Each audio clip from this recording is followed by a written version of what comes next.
Hello everybody, I hope आप सब लोग अच्छे से हैं, आप सब लोग अपने अपने घरों में सेफ हैं।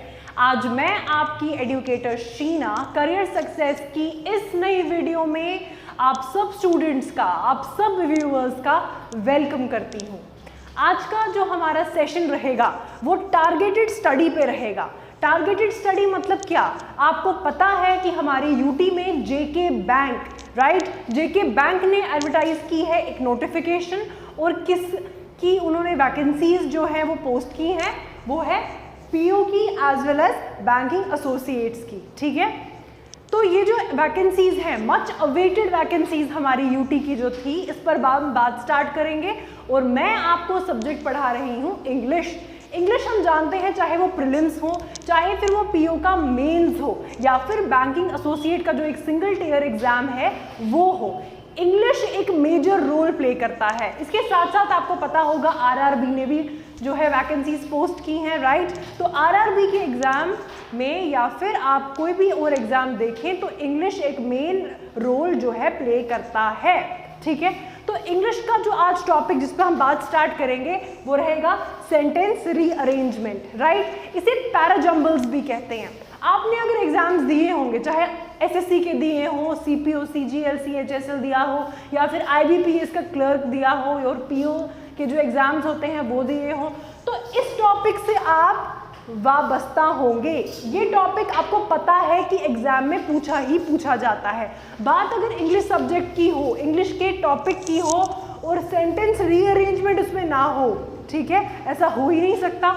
तो सेंटेंस रीअरेंजमेंट, जिसको आप कई पैराजम्बल्स मैंने जैसे आपको बताया, आप उस नाम से भी इसे जानते होंगे। इसमें क्या होता है, आपको जम्बल्ड स्ट्रक्चर में सेंटेंसेस पूछे जाते हैं, ठीक है, उसका फॉर्मेट चेंज कर दिया जाता है। ठीक है, फॉर एग्जाम्पल मैं आपको बताऊं, अगर आपके पास करेक्ट जो सीक्वेंस होना चाहिए आपके सेंटेंस का, अगर वो ए बी सी डी है, राइट, ए के बाद बी, बी के बाद सी और सी के बाद डी, अगर ऐसा स्ट्रक्चर है सेंटेंस का, राइट स्ट्रक्चर, मीनिंगफुल सेंटेंस अगर ऐसे बनेंगे, ऐसा रहेगा स्ट्रक्चर, तो आपका एग्जामिनर आपसे कैसे क्वेश्चंस पूछता है, वो कुछ ऐसे कर देगा,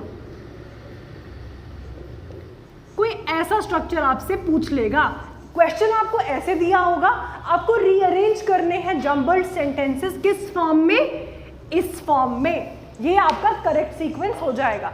मैं उन स्टूडेंट्स की अगर बात करूं जिन्होंने, उन एस्पिरेंट्स जिन्होंने 2019 में जो ये एग्जाम दिया था, कौन सा एग्जाम, जेके बैंक का एग्जाम, चाहे उन्होंने पीओ का दिया हो या फिर बैंकिंग एसोसिएट का दिया हो, आप लोग जानते हैं कि सेंटेंस रीअरेंजमेंट से आपके पास क्वेश्चंस मिलते ही मिलते हैं।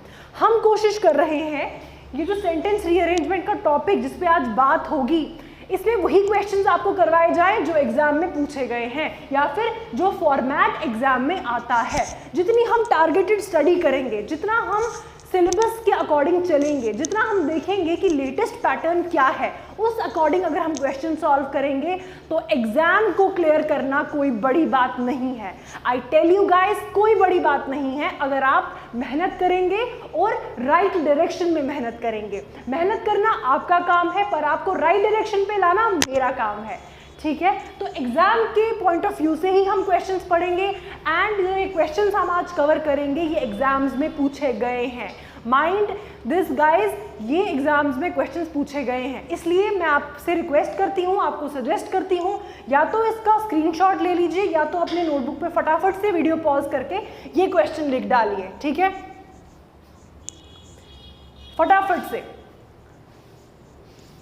आई होप आपने स्क्रीनशॉट ले लिया होगा या फिर पॉज करके आपने इसे लिख भी लिया होगा। अब बात करते हैं क्वेश्चन के स्ट्रक्चर की। ठीक है, मैं आपको टाइम दूंगी, ये क्वेश्चन आपको ही सॉल्व करना है। ठीक है, देखते हैं कैसे और क्यों हम इसे कैसे सॉल्व करेंगे, उस पर बात करेंगे, लेकिन उससे पहले स्ट्रक्चर देख लेते हैं सेंटेंस का क्या है, क्वेश्चन कैसे पूछा जाएगा। जो लोग पहली बार ये वीडियो देख रहे हैं, आप इस वीडियो को शेयर कीजिए, इस वीडियो को लाइक कीजिए। ठीक है, उससे क्या होगा, आपके जैसे जो और फ्रेंड्स हैं, आपके कजन्स हैं जो एग्जाम्स की प्रिपरेशन कर रहे हैं, उनके पास भी ये इंपॉर्टेंट स्टडी मटेरियल पहुंचेगा, और एग्जाम के लिए वो भी आप खुद को बेटर तरीके से प्रिपेयर कर पाएंगे। देखिए स्ट्रक्चर क्या है सेंटेंस का। पहला सेंटेंस आपको दे दिया गया है, ठीक है, और लास्ट का सेंटेंस भी आपको दे दिया गया है। This is the first sentence and this is the last sentence. इसमें कोई चेंजेस नहीं आएंगी। पहला और लास्ट का सेंटेंस का जो स्ट्रक्चर है ये सेम रहेगा, ठीक है, स्टार्ट इससे होगा, एंड इससे होगा। तो जम्बल्ड कहाँ है?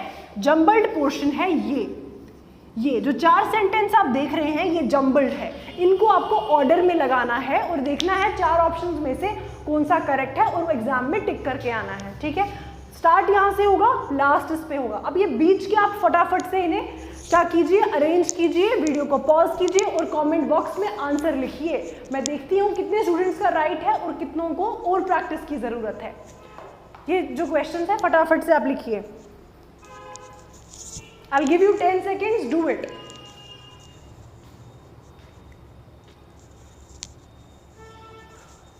आई होप आप लोगों ने कर लिया होगा, इसका आंसर लिख लिया होगा। अब जिनका आंसर ठीक होगा उन्हें भी वेट करना है, उनको ये पूरी वीडियो देखनी है, उन्हें देखना है कि जो पैटर्न वो यूज कर रहे हैं क्या वो सही है कि नहीं। और जिनका आंसर आगे आपको लगता है गलत हमारा आया है वो तो ये वीडियो देखे ही देखे। वाई? बिकॉज आपको सीखना है और एग्जाम क्रैक करके आना है। देखिए पहला जो सेंटेंस है ये हमें पता है ये सेंटेंस फिक्स्ड है, ये सेंटेंस फिक्स्ड है, ये चेंज नहीं होगा।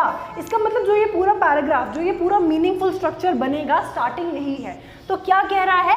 The decade of the 70s। अब ये वर्ड आया इसमें डेकेड। डेकेड का मतलब होता है पीरियड ऑफ 10 years, ठीक है। मैं यहाँ लिख देती हूँ। आप देखिए जब आप सेंटेंस रीअरेंजमेंट के क्वेश्चन सॉल्व करते हैं आपके रीडिंग स्किल्स बहुत काम आते हैं, बहुत ज़्यादा काम आते हैं। आई टेल यू, अगर आप न्यूज़पेपर्स नहीं पढ़ते, अगर आपने रीडिंग हैबिट डेवलप नहीं की है तो आप करिए, रीडिंग हैबिट बढ़ाइए अपनी, ठीक है। उससे क्या होगा, आप फटाफट से सेंटेंस पढ़ेंगे भी और उसके मीनिंग को भी कॉम्प्रिहेंड करेंगे, मीनिंग को भी समझेंगे, ठीक है। उससे आपके क्वेश्चन गलत होने की जो पॉसिबिलिटी है वो बहुत कम हो जाती है।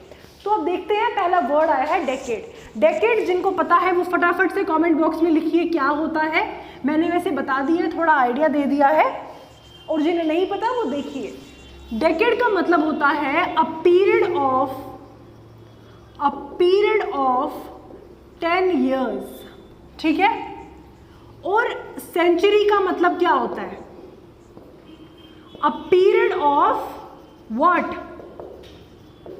100 years कहलाता है आपकी सेंचुरी, और डेकेड होता है period of 10 years। The decade of 70s मतलब 70s से 71, 72 से 79 क्या हुआ? Decade of 70s, the decade of 70s। अब आपको देखना है इन चारों में से कौन सा ऐसा सेंटेंस होगा जो इसको लॉजिकली फॉलो करेगा। लॉजिकली फॉलो करने का मतलब है इसके बाद कौन सा सेंटेंस यूज होगा। देखो डेकेड ऑफ 70s, एक बात क्लियर है कि 70s के दशक की बात की गई है, 70s के डेकेड की बात की गई है, ठीक है। अब अगर हम बात करते हैं, फॉलो करें सिंपली ऐसे। अगर मैं आपको एक छोटी सी ट्रिक बताऊं कि इन क्वेश्चंस को कैसे फटाफट से सॉल्व करना है। पहला सेंटेंस पढ़ लिया, फिर लास्ट का सेंटेंस भी देख लिया कि आखिर लास्ट के सेंटेंस में भी क्या छुपा हुआ है। In most part of the world, आप समझ गए। पहला सेंटेंस है 70s के डेकेड की बात कर रहा है, और लास्ट का जो सेंटेंस है in most part of the world, यानी most part of the world में कोई घटना हो रही है, कोई चीज, कोई सिचुएशन है का most part of the world में, वर्ल्ड के मैक्सिमम पोर्शन में कोई घटना, कोई सिचुएशन हो रही है, ठीक है। डेकेड ऑफ 70s के बाद देखते हैं and is a proper field of study. No, कौन सा है प्रॉपर फील्ड ऑफ स्टडी? कोई इन्फॉर्मेशन नहीं दी गई है। और एक और बात कि एंड से स्टार्ट हुआ है, decade of the 70s and is a proper field of study, कोई लॉजिकल सेंस नहीं बन रही। इससे आपको क्या समझ आया? इससे समझ आया कि जो ये P है, इस P से हमारा जो ये आंसर्स है वो स्टार्ट नहीं होंगे।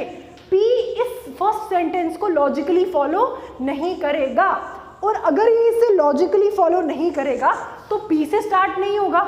P ऑप्शन देखते हैं कोई है, अगर है तो वो क्रॉस हो जाएगा, वो एलिमिनेट हो जाएगा। इसका मतलब है जो ये C है P से स्टार्ट हो रहा है, ये आंसर हमारा कभी नहीं होगा। इसके बाद बात करते हैं decade of the 70s of the idea that, कोई सेंस बन रही है of the idea that the decade of the 70s of the idea. इसका मतलब है क्यू से भी ये सेंटेंस स्टार्ट नहीं होगा, तो क्यू अगर स्टार्टिंग में है कहीं आंसर्स में ऑप्शन है बी ऑप्शन आपका क्यू से स्टार्ट हो रहा है, तो ये भी आंसर हमारा नहीं होगा। आपको सीखना है, ये टिप्स एंड ट्रिक्स आपको सीखने हैं। आप ऐसा नहीं करेंगे ये 1000 बार पढ़ेंगे फिर देखेंगे अच्छा फर्स्ट तो नहीं बन रहा, शायद सेकंड बन रहा हो, शायद सी, लास्ट में अगर आपका 2-3 मिनट तक एक क्वेश्चन नहीं निकल रहा होता तो आपका माइंड फ्रस्ट्रेट हो जाता है, फिर आप किसी भी ऑप्शन को टिक करके आ जाते हैं, ठीक है, तुक्का लगा के आ जाते हैं। बट अब आप ऐसा नहीं करेंगे। JK bank PU and banking associates हमारा टारगेट है, याद रखिए हमारा टारगेट है और हमें टारगेटेड स्टडी ही करनी है, वही क्वेश्चंस करने हैं, वही पैटर्न सॉल्व करने हैं जो एग्जाम में पूछे जाते हैं, ठीक है। आप समझ गए कि क्यू से भी स्टार्ट नहीं होगा, फटाफट से एलिमिनेट कर लिया, अपने पास रख लिया कि ना तो बी ऑप्शन है ना तो सी। इससे क्या होता है, अगर आप एलिमिनेट करते हैं तो आपके पास क्या होता है, राइट आंसर आने की प्रोबेबिलिटी आपकी बढ़ जाती है, चांस बढ़ जाता है। क्यों? क्योंकि आपके पास अब सिर्फ 2 ऑप्शंस हैं, आपको सिर्फ इन 2 ऑप्शंस पर फोकस करना है। कहाँ आपको 4 पर दिमाग लगाना था, ब्रेनस्टॉर्म करना था, कहाँ आपको 2 पर ही करना है। तो ये एक बहुत अच्छा मेथड है, इसको बोलते हैं मेथड ऑफ एलिमिनेशन। तो 2 ऑप्शंस में देखते हैं। अब एक और थोड़ा सा अगर आप अक्ल लगाएंगे, थोड़ी सी अगर आप उसमें पेशेंस के साथ उसको देखेंगे, तो या तो आर से स्टार्ट होगा या तो क्यू से एस से स्टार्ट होगा। यही 2 ऑप्शंस हमारे पास है। देखते हैं decade of the 70s women literature exist, ठीक है, ये कब करेक्ट होता, the decade of the 70s women literature exist. अगर मैं तोड़ तोड़ के इसको पढ़ूं या फिर कोई मोटी मोटी भाषा में इसका बात करूं तो डेकेड ऑफ 70s में वुमेन का लिटरेचर था, वुमेन के लिटरेचर की बात हुई है। लिटरेचर क्या होता है, साहित्य हिंदी में बोलते हैं और उर्दू में इसको अदब बोलते हैं, ठीक है। अदब की जो दुनिया है, अदब का जो वुमेन से का लिटरेचर है वो एग्जिस्ट करता था in the decade of 70s, ये मतलब बन रहा है। बट ये इंग्लिश में ये सेंटेंस करेक्ट नहीं है। क्यों? क्योंकि इसमें क्या, the decade of the 70s where women literature exist, तो एक वर्ड यहाँ मिसिंग है जो इन दोनों को लिंक करता, इन दोनों के बीच का जो लिंक है वो गायब है, इसलिए आर से भी स्टार्ट नहीं होगा। तो आर से अगर ये स्टार्ट नहीं होगा तो हट गया, सिंपल, नहीं आएगा। अब आपके पास एक ही ऑप्शन बचता है डी, SQRP, ठीक है। वैसे तो आपको इसमें अब कोई अक्ल लगाने की जरूरत नहीं है, कई बार आपको हार्ड वर्क के साथ साथ थोड़ा सा स्मार्ट वर्क करना पड़ता है, उससे क्या होता है आपकी जो सिलेक्शन है वो पक्की हो जाती है। वाई? बिकॉज अगर 99 स्टूडेंट्स हार्ड वर्क कर रहे हैं और आप इकलौते ऐसे स्टूडेंट हैं जो स्मार्ट वर्क भी कर रहे हैं, अपनी अक्ल भी साथ लगा रहे हैं, तो क्या होगा, आपकी सिलेक्शन ऑटोमेटिक गारंटीड है। तो SQRP, देखिए नन ऑफ दीज कोई ऑप्शन नहीं है, अगर नन ऑफ दीज होता फिर हमें इस ऑप्शन को भी चेक करना होता, लेकिन हमारे पास नन ऑफ दीज का ऑप्शन तो है ही नहीं, तो पक्की सी बात है ना कि डी ऑप्शन ही हमारा करेक्ट ऑप्शन है, ठीक है। ये सिंपल सी है, इसको कॉमन सेंस भी करिए कह सकते हैं। स्मार्ट वर्क इज नथिंग, आपको बस अपना कॉमन सेंस यूज करना होता है, ठीक है। टाइम पर अगर आपने कॉमन सेंस यूज कर लिया तो वो बन जाता है स्मार्ट वर्क। तो SQRP, अब ठीक है, अब मैंने तो टिक लगा दिया, मुझे पता है यही राइट आंसर है। क्यों? क्योंकि बाकी तीनों तो मैं एलिमिनेट कर चुकी हूँ पढ़ के, इस सेंटेंसेस को कोई स्ट्रक्चर बना ही नहीं, तो सीधी सी बात है डी ऑप्शन होगा।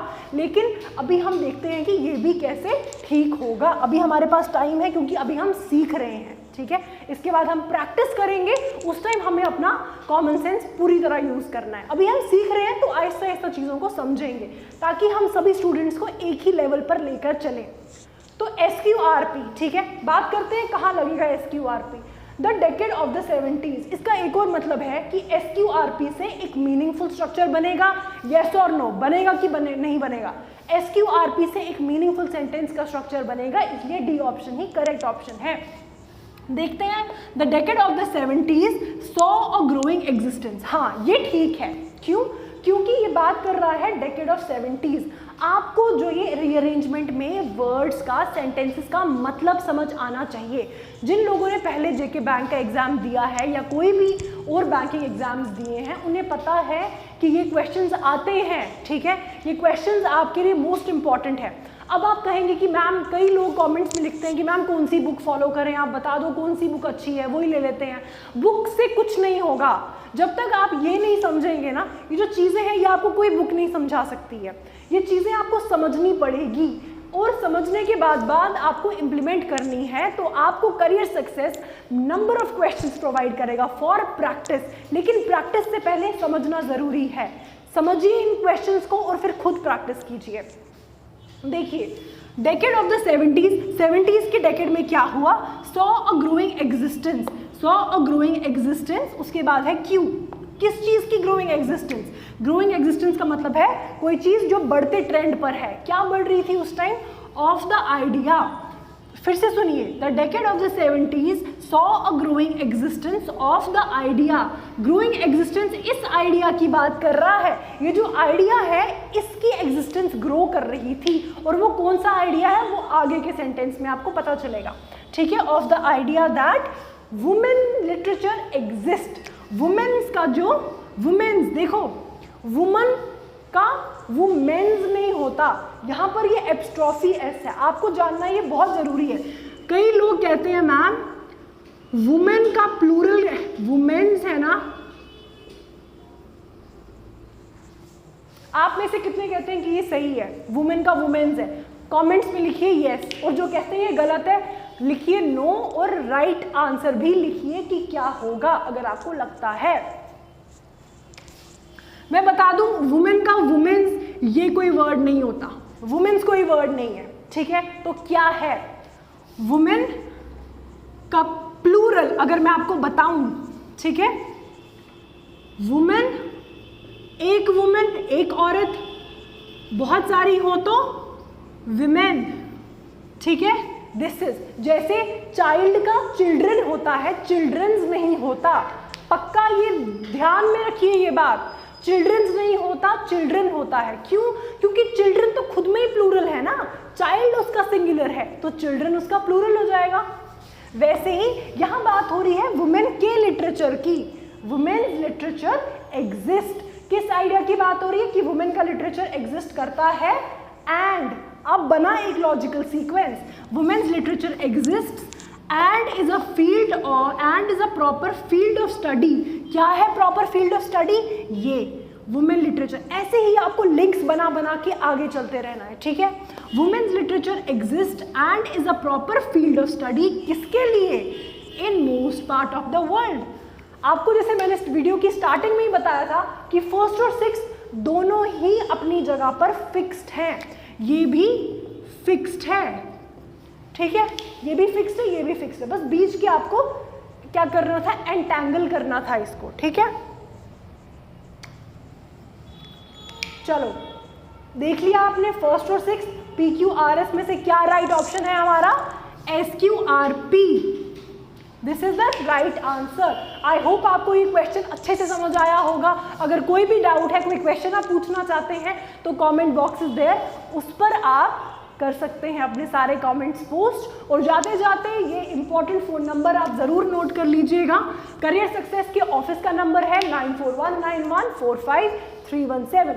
इस पर कॉल कर लीजिएगा। और अगर आपके जो भी क्वेश्चंस है, कोई भी क्वेरीज है, अगर आप ऑनलाइन बैच स्टार्ट करना चाहते हैं, ज्वाइन करना चाहते हैं, yes this is a very good news for people जो ऑनलाइन अपने घर पे रहकर पढ़ना चाहते हैं। और जेके बैंक पीओ या फिर बैंकिंग एसोसिएट्स, या मैं बात करूं जेके एसएसबी के पंचायत अकाउंट असिस्टेंट की, जिसकी नोटिफिकेशन बहुत जल्दी आने वाली है, और या तो मैं बात करूं जेके एसएसबी क्लास 4 की, तो आप क्या कर सकते हैं? आप इस नंबर पर फ़ोन करके ऑनलाइन बैच के बारे में क्वेरी कर सकते हैं और उसे ज्वाइन भी कर सकते हैं। I shall meet you very soon. Till then God bless you all.